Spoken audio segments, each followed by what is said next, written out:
Well, welcome everyone. Thanks for joining us today on this International Men's Day podcast. So I'm Saad Baig. I'm head of project management office at Hallmark. We are joined today by Martin Woods and Stuart Hammond as well. And Stuart and Martin are part of our EDIB group at Hallmark, and we've been working together to put together a podcast for International Men's Day. What is International Men's Day? So this is on November 19th. The International Men's Day celebrates worldwide the positive value men bring to the world, their families, and communities. The day is intended to highlight positive role models and raise awareness of men's well-being. The theme for 2025 is celebrating men and boys. So we've Martin and Stuart, we've been discussing this topic for some time now, and we've been kind of reflecting on it recently. I've worked in Hallmark for over 6 years, and I worked in healthcare or in social care rather for about 19 years, and I started my career as a care assistant, actually as a kitchen assistant in a care home in the past. So, and when I started, there was this old school idea of a masculinity, which was being a man, or being a young boy at the time, looking at having my own dad as a role model, and the idea of masculinity was work hard, stay strong, don't show too much emotions, but very quickly I realized in care that would not get me very far, because you can't really truly connect with people if you have that, if you're always wearing that armor. And over the years, I've seen, for me, it was about being a man isn't about having that armor on. It was about being real in care. It was about being empathetic, having, empathy and patience were my strengths and have been for the past for nearly 2 decades now. But this kind of brings me to the question to you both as well. Martin, I'll come to you first. How's your understanding of masculinity changed over time? Yeah, good afternoon.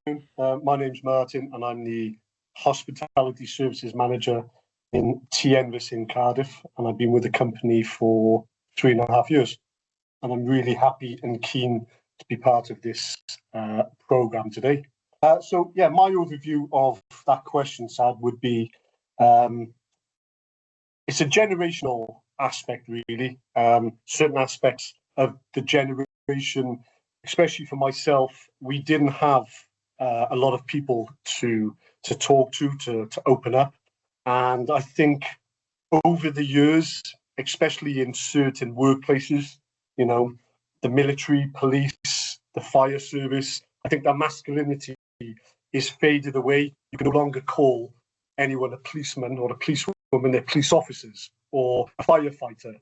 They're named firefighters now. So that you've got to distinguish between, the male and female. So they've turned it around.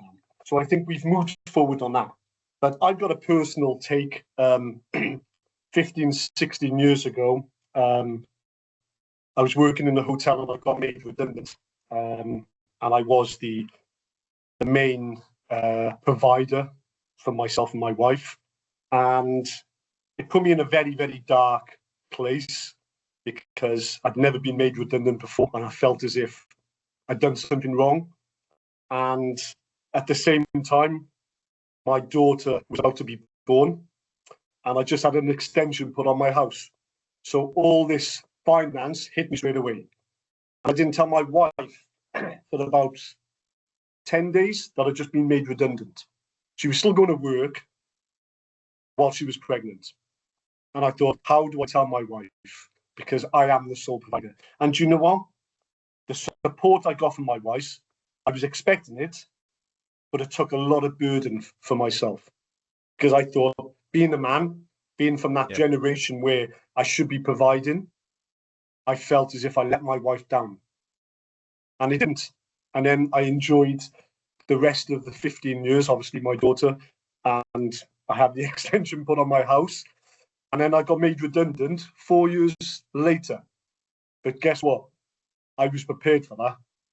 And I just pulled through together with my wife.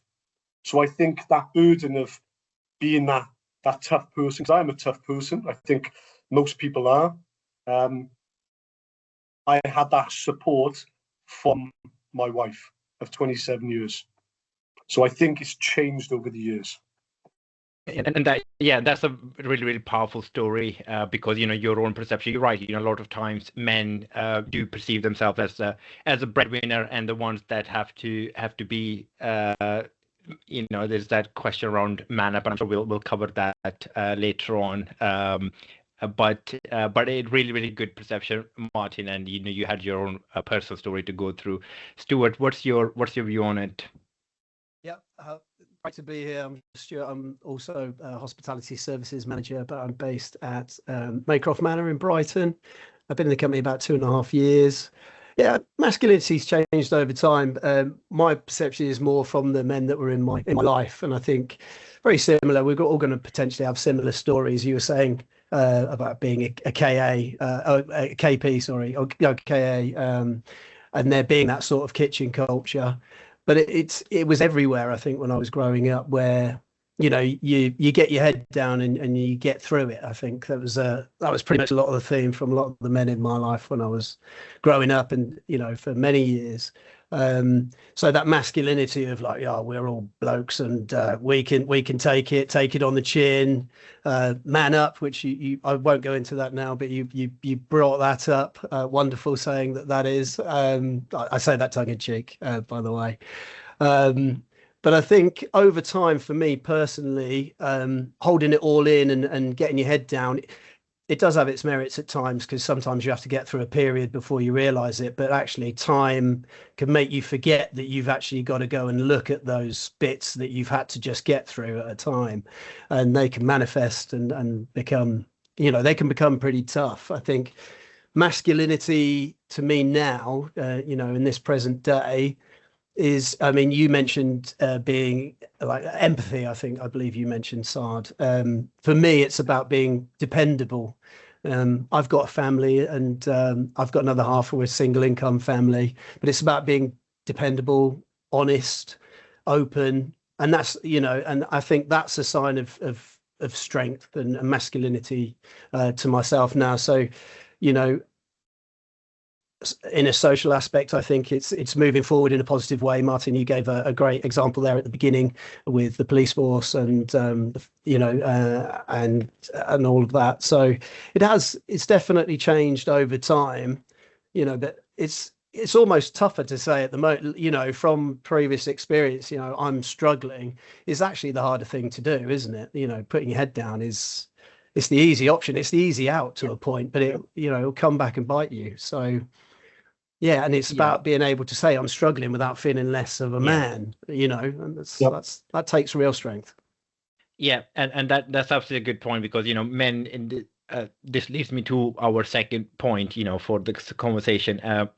Men don't often say that I am struggling, because somehow to the point of masculinity, somehow it's just seen unmanly, and it's men themselves that see it as unmanly, unfortunately, and it's not perhaps even the public perception or everyone else's perception rather, but there is there is that sentiment that saying that I'm struggling, it can make you look weak, feels weak.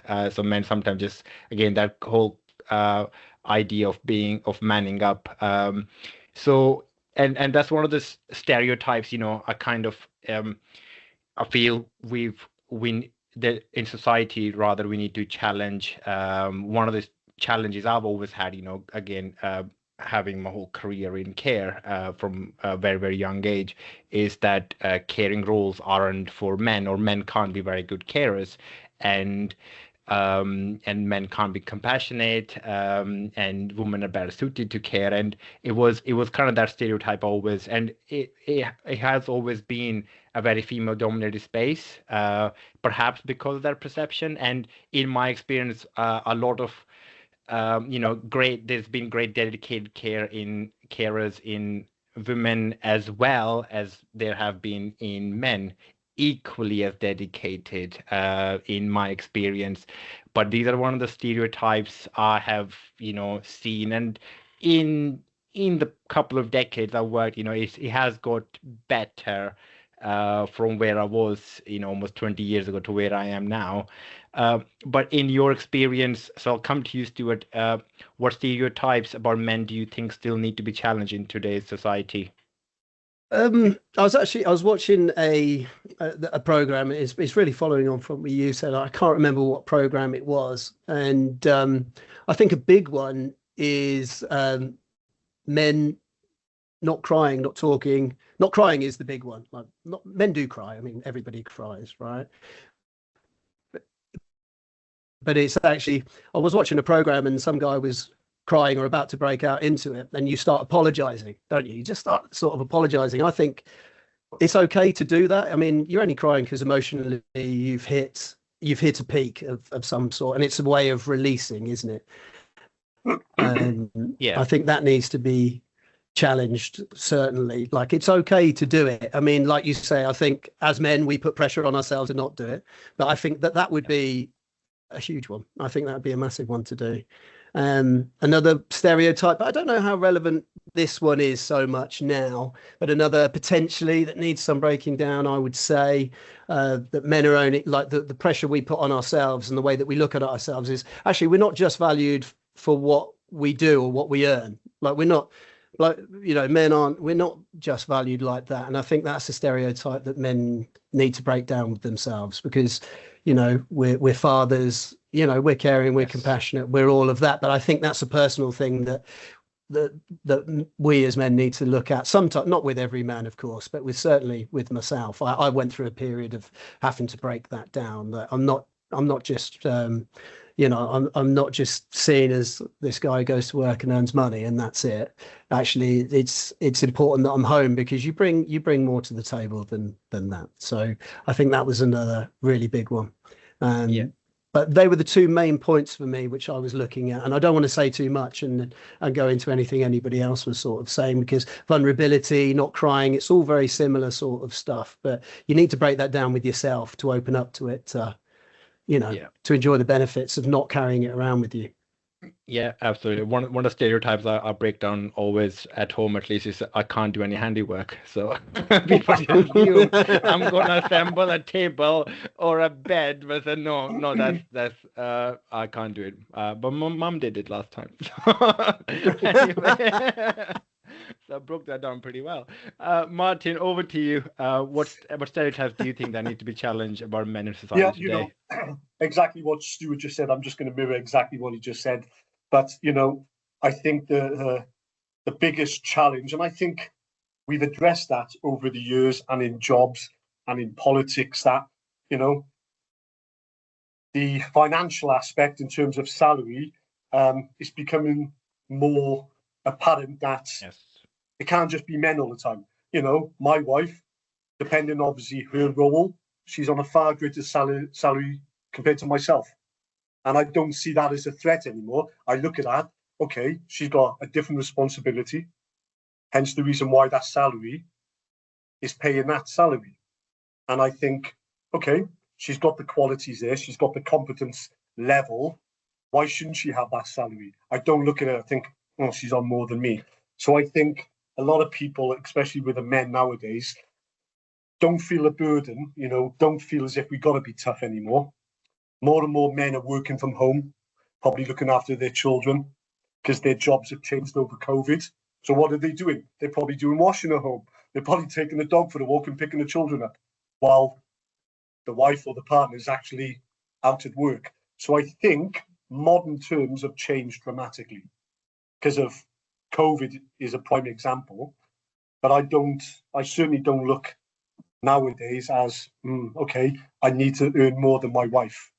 if you've got a strong relationship, does it matter? It doesn't, does it? You get married for a reason. Right reasons, wrong reasons. You just don't know, do you? Nobody knows what the future holds. But yeah, I certainly don't look at that I've got to provide for my family anymore. It's equal because we got a joint bank account, so the money just goes in. Do I ever see my paycheck? No, I don't. It's a good stereotype to break. That's one stereotype I do promote to break down. Not seeing the paycheck. But I like the idea in this because, you know, even when I was growing up, I had, you know, my mom and dad had to be the breadwinner. But my mom, even in my family, she broke the stereotype very early on. You know, she was a nurse. She decided actually she's going to carry on working as a nurse, and the whole family, she was the only woman working. And, you know, in South Asian culture, it was very rare at that point in her time, at least. Yeah. So my uncle, etc., will encourage you, look, you don't need to work, dad's working, and he's the breadwinner. So, but she broke that down, and, you know, you're portraying that idea really well, Martin. Now, you know, today is that, you know, you don't need to be the only one working. Men can do you know, there's that idea of 50% partnership. You know, if you are in a relationship, you know, men are contributing equally to the women, and the women are doing the same the other way around. And, you know, that idea of family, again, you know, not just women cooking, men doing the same things. And it's not just a stereotype, men just going out to do the work. And so that brings me to my next one of the points, you know, we've been touching upon around men asking for help. You know, I think there is always been this perception about men having to man up, and I know we touched upon this, and asking for help feels like a failure. And I said, you know, earlier, it makes you kind of again, it's sometimes men's own perception, and certainly has been my perception in the past. Actually, if I call off sick today, I'll be seen as weak. Everyone else will say, "Oh my God, he's off sick," and I can't have any, you know. And I've learned over time to seek help if I'm struggling, you know, emotionally, physically, mentally, instead of just I will just carry on. Sometimes that worsens if you are working from home or if you're working remotely, because you could just try and just man up and still carry on, which isn't something we want to encourage or ever do. And you know, especially working in care, I felt when you're surrounded by empathy, it's easy to forget to give the same compassion to ourselves. We're great at supporting others, but not always ourselves. And you know, in more recent months, and I guess part of recent years, and I guess this is a good thing that's come out of EDIB, I find myself, particularly in the last year, talking more openly about mental health, and also, but that also enables me to support the team, to, you know, create that safer place for them to talk about, because I've got a lot of men in my team as well, and it's creating that safe space as well, that they can talk about anything without any, you know, without looking weak, and that comes from me talking about it a lot of times. So Stuart, I'll come to you.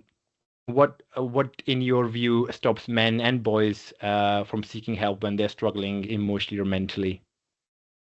I think it's really old school bits. I think pride, fear of judgment, not only of the judgment of other people, of yourself, judging yourself on asking for that help. I think they're the two things which sort of stand up as the biggest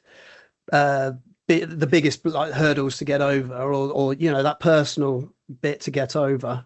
You know, and I know that sort of feeling. I mean, last year I had to face up to a few things last year, and I was at work when a couple of things fell onto my lap, personal things, and And I was at a point where I was in my office, and I think I'd just shut down a little bit. You know how, bit like a void, like a bit of a personal void. And I was lucky that someone who I work with noticed, and I ended up seeking help from the back of that. But it was, and I sought out some counselling, which Hallmark very kindly got for me, and really helped me through a really tough patch. But I did it all through gritted teeth, due to those two things, due to pride, due to like, what are people going to think of me if I can't handle it? And so they were the two biggest things. It's almost like that. I hate using this terminology, but it's an old one. But the fear of being seen to be falling off your white horse, as it were, that mantle. Not that I think my white horse is actually a horse, probably more of a pony, but I think still you almost, like, I think a lot of people have that feeling of people who'd rather see me die on that white horse than fall off it. That was certainly my feeling and from my upbringing. But yeah, I think they're pretty huge things. And actually having some counselling, I found it really easier to open up to someone I actually didn't know at first. And it's great what you're doing, Saad. I think with your team, you mentioned, I mean, I like to think I'm pretty open because with my team, because I want them to talk. And I've always been a bit like that, because I think, again, like you mentioned earlier, it's easier to solve someone else's problems than to look at your own all of the time. Certainly, I definitely believe in that. But I felt, for me, that the bit that made it easier is I actually didn't know the person on the other end of on their laptop on the other side. That made it a little bit easier. Talking to people who have understanding with, and stature can be really tough to break down that sort of wall. But again, that all sort of comes back to that fear of judgment and so on and so forth. So those things, for me, I think, pretty massive hurdles. Yeah, that's quite powerful, Stuart. Talking about your own, and about counseling as well. And again, a lot of times men sway away from it, thinking, look, it's the idea of pride and making look weak, and having that vision in terms of your family, of what it looks like. But you're right, when you're talking to a counselor, you don't know the person on the other end. It's easy to talk about it. It's very empowering to open up, isn't it? We have a lot of time men have these suppressed feelings and emotions and conversations which we find no one else they can talk, despite being surrounded by dozens of people, friends, families. But it is really, it's very empowering to be able to do that. So well done for it. Martin, what's your view on this? Again, very similar cases. I think nowadays, with this generation, I think social media is a huge platform for everybody. And I just think young men, especially young boys, men turning into young adults, I think they've been influenced by the wrong people. And I think those people who are the influencers, they're probably insecure, very insecure about themselves, and they're still dominating, and they don't know how to release their issues. So they need to attract the wrong crowd in. And especially when they're attracting young boys who don't have a father figure, they're probably from broken families, single mother, the mother can't be there for them. So who do they turn to? They turn into social media, unfortunately. Why? Because it's a great access. They're actually never going to meet that person, but they can just click on and then listen to somebody. And I think, peers, not being able to be emotional and cry in front of your friends is not cool. Stuart touched base earlier on when we first started about somebody cried and he apologized. Why should we have to apologize? Like you said, we're only human. We've all got tears. You stump your foot, you're going to cry. That stigma has got to go from now on. And I use a lot of my personal struggles in life to some of my team members to show them that you're not alone, whether you're a male or a female. As managers and leaders, we've got that stature of you can't show weakness. You can't show your team that you're breaking and you're crying, because who they're going to turn to as a leader, you know? So I think we're living two different lives as managers and leaders, and a male role model. And I think that really, really needs to change. Because if we got the wrong male influencers on TV, on radio, then it'll never change. Yeah, and you're right about, you know, again, men showing emotions. You know, it's you know, someone cried and they apologize. I mean, I cried. I think last time I watched Frozen a couple of weeks ago, and I cried when Olaf died. We've all been quite happy. You're not the only one sad, okay? Yeah, we've all done it. Don't worry. But he was fine in the end. He got, you know, it was all good. But it's about, you know, creating, and we talked about, just touched upon creating that culture where men feel comfortable discussing issues important to them, such as mental health, you know, personally for me, mental health, family responsibilities, or burnout. And, you know, in my, and we've just been talking about it, you know, it starts from the leadership, being leaders and leaders in our organization, leaders in any organization. It starts with them being open.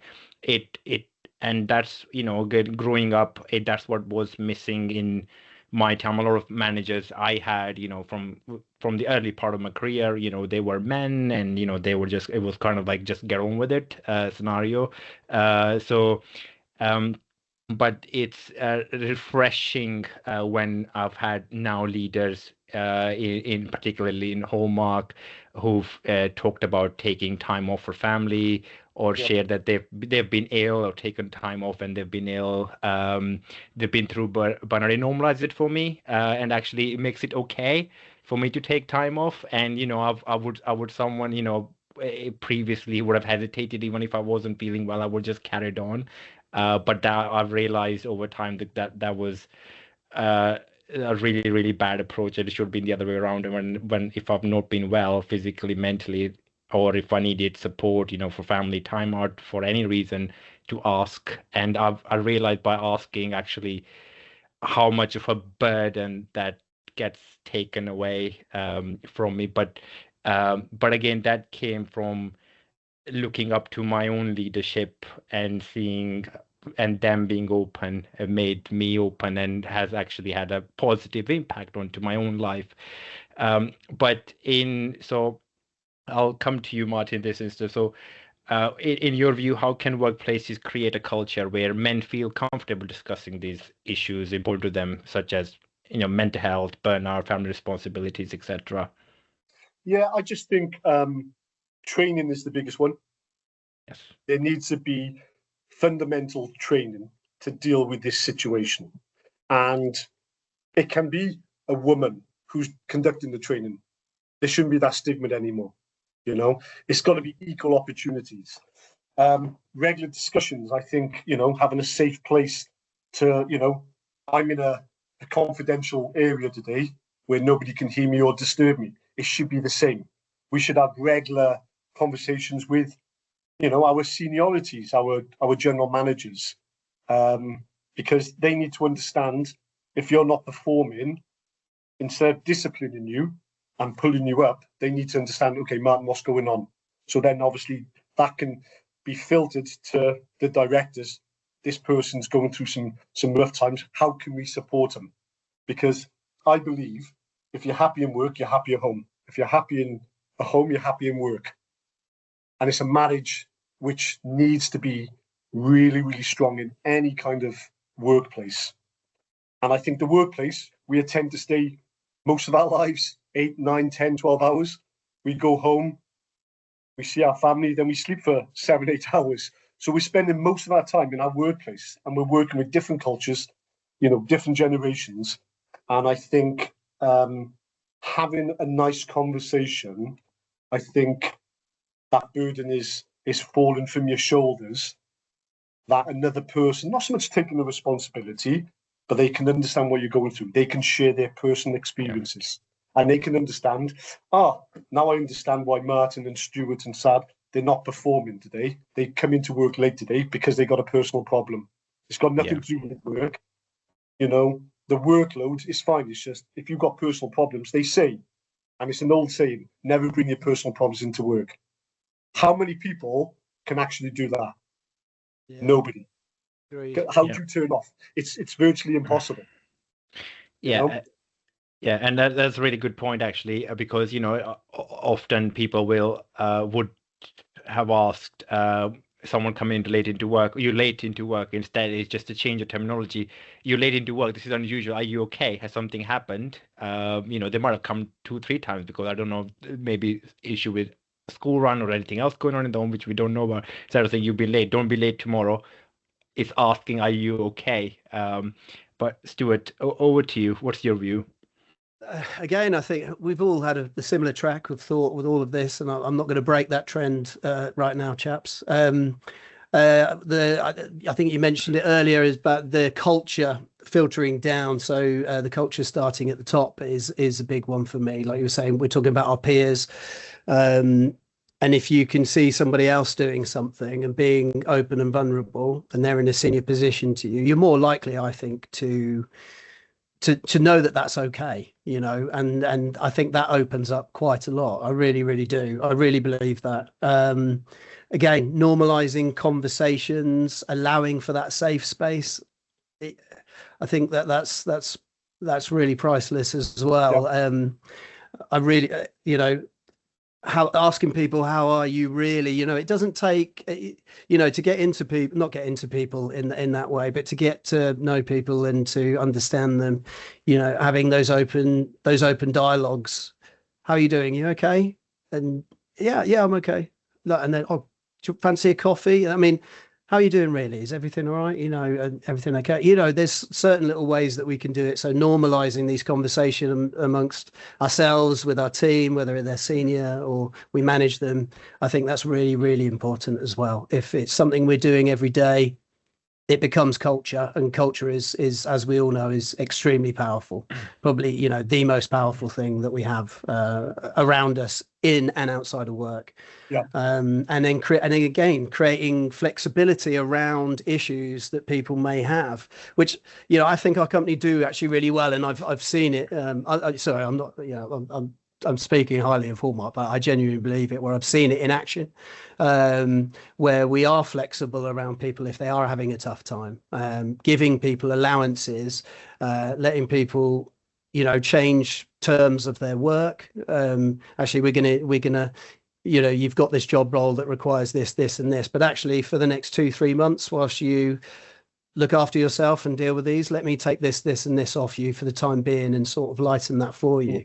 I think those things for me are really, really important, and they make a huge difference. And actually, the impact on the business for any of those, I mean, okay, if we're asking someone to do slightly less hours, but when they come in, they're going to feel better, or they're going to start feeling better quicker. When you look at it from a productivity sort of point of view, they do nothing but help in the long run. And yeah, those for me are huge bits. Yeah. Yeah, and again, it's about, again, it comes down to all the conversations we had around stereotyping, being, manning up, not showing sign of weakness, that I'm 100% committed to working. And I remember, while we have this conversation, I just recalled one of the most powerful conversations I had in my time in Hallmark. One of my managers called me one day and said, "Saad, how are you doing?" So I started talking about, yeah, no, this is going well, that project's working fine, this is going well, this is happening here, this we had a problem with. He said, no, that's not what I'm asking. How are you doing? And then I just took a step. Oh, he's actually had to kind of just like sort of pause for quite a bit of time and think, actually, how am I doing as personally, mentally, emotionally? Because he was aware that, I've had a difficult couple of weeks, but that question was just so powerful that actually, without asking about work, this, that, the other, it was more important. And that kind of always resonated with me. We look after the people first, always look after the people first. And that has always, and I've always kind of felt that way since then. Actually, there is that care and empathy towards all Hallmark, towards all employee. Again, I know I'm speaking highly of Hallmark here, but then again, because it comes from our leaders, then it helps us project, because I now often, not often, but ask this question when it's needed. When I know some of my team members, if they've had a difficult time or difficult week, do ask this question. No, how are you doing? Because, or especially, particularly a lot of time if they're men, they will always go into, like I did, go into this answer mode of task. Look, I'm doing everything's under control. So no. We just want to know, how are you doing? You're a person first, then you have an employment, then you have a nationality, then you have a driving license, then you have a car. You're a human first, I think, and that's the most important, powerful thing. And that's the stereotype we have to break. And so I just want to kind of go for the last topic of the day. I just want to kind of go into a little bit more into care. So obviously, I've worked in we all work in health, social care, and traditionally it's been a very female dominated space. So how can we, so I'll come to you, Stuart, this time. How can we support men in traditionally female dominated spaces? I mean, I think it starts with, not that I'm saying that I've seen a lot of this. I mean, I've been worked in social care for maybe 6 years, I'd say, in total. I'm hospitality, pretty my work for most of that, but making sure that the men in those roles don't feel like an oddity or a novelty, as it were. I haven't seen any of it, I must say. I don't think, certainly not in my role here, but just making sure that's not the case. I think, and respect for people when you're in a role, regardless of what industry you're in. Respect should come from competence and not gender, in my view, in any aspect. I think if you're there to be and you're good at the job, you're good at the job, and that's it. And that goes both ways. If you are getting men in, getting those guys together so they can talk about shared experiences within our sector, potentially that might help. And caregiving and empathy aren't gender traits as well, making sure people know this. They're human traits. You touched on really well, actually, just a moment ago about you're a human first, but we're all humans. And, I think that's pretty much it. This is a really big question. It's a great question. But, just having empathy, allowing everyone to be who they are, and then hopefully that would make any transition into that easy. And obviously, if people want to be in this industry, they'll be in this industry. Yeah, and you touched on a really good point there. It's being empathetic, and sometimes men, perhaps because of, again, coming back to the first point we touched on, having this armor on, are not seen as empathetic, and working in care and seeing this world for past few years, men can be very, very empathetic, and that comes from a lot of times taking that armor down and actually having those conversations. And I think this kind of been, but it's always been difficult because it has been a traditionally female dominated space, and even in from my time, it's always been a female dominated space. But we're all equal, and it's just being able to create that bond, having that support with people. Caring is caring at the end of the day. For residents, if you are a caring person, you can be male, female, young or old, it doesn't matter. Care is universal. Martin, what's your view of it?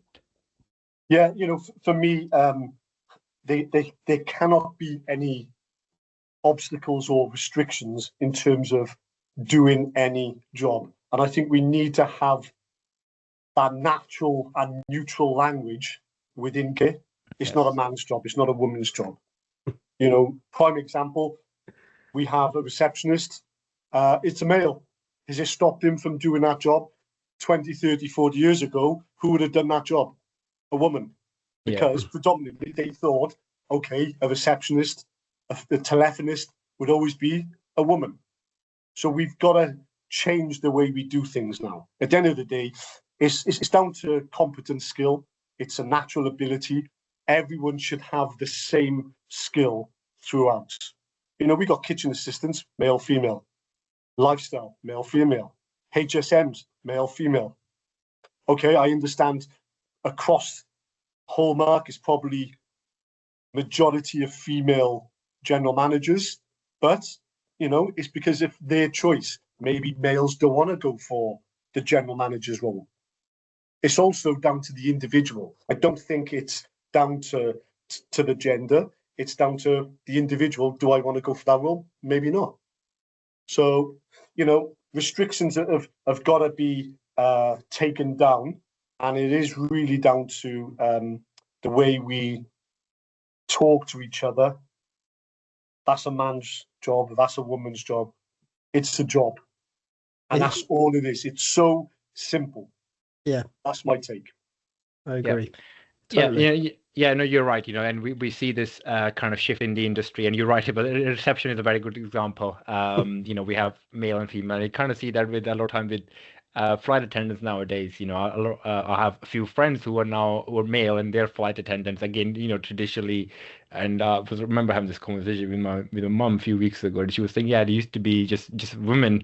In the past, now you just see more men, perhaps, or just the equal amount of men and women. Yep.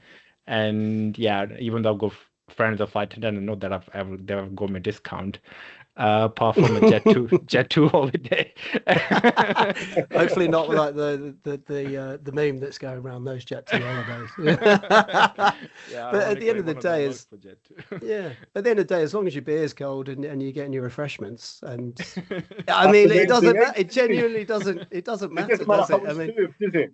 Yeah, it does, as long as they smile or you get what you need. I mean, it's all good, and everyone can do that, right? And that is across everything. Yeah, exactly.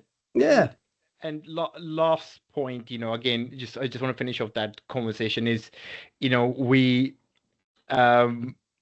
it's about, you know, care about getting men involved. How do we, you know, I guess the question is, how do we get men and boys interested in care, which has been a traditionally female dominated space, even if it's volunteering. So one of the things I know Hallmark's been working on obviously is you know, encourage volunteers, etc.